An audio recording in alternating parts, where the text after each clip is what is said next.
It wouldn't be Hockey Day for us if we didn't take some time today to honor the men and women who serve our great country. And that's why we bring you this Behind the Yellow Ribbon program that's pioneered by the Minnesota National Guard. It supports our troops, and all throughout the day, we're going to spotlight the impact of hockey on our military families. And we're going to start with the Donlin family of St. Cloud. One day, Mark and I were sitting around, and I said, "Did you see this from Alex? All the fun things that are his favorite things." And Mark read it, and he goes, "Carla, did you see what it said about hockey?" And I said, "Yeah, he writes that all the time."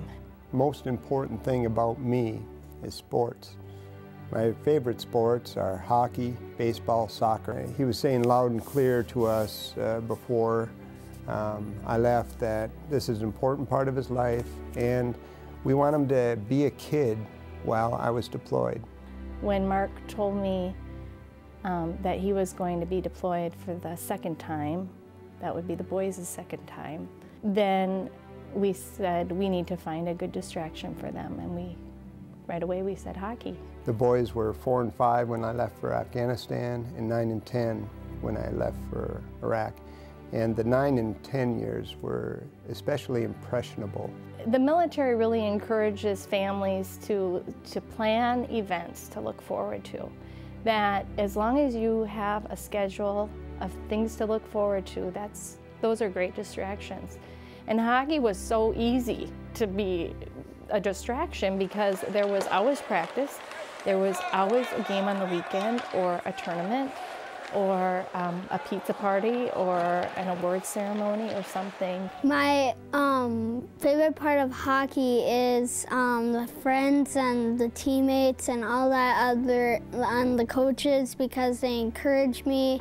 She would come with 2 hockey bags and a baby and, try to get the guys there on time. We knew we had to give them some slack because there was a lot on their plate, and she knew the boys wanted to play, so we tried to accommodate as best we could. He really did a great job with my boys. Coach Rob is a wonderful coach. So when he came out, and he was always in the back of the line, you kind of just hang with him, give him encouragement, make sure he's having fun. And year by year, he moves to the front of the line now, and now he's in front. And it's just been fun to watch. The coaches were fantastic. They were positive, encouraging, and all those things that you dream a coach to be. They were to my sons, of which I'm most appreciative. I always said that nobody could replace their dad. But he came close, and I'll always be grateful.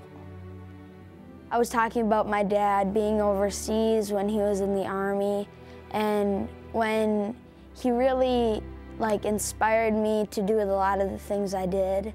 He was my hero.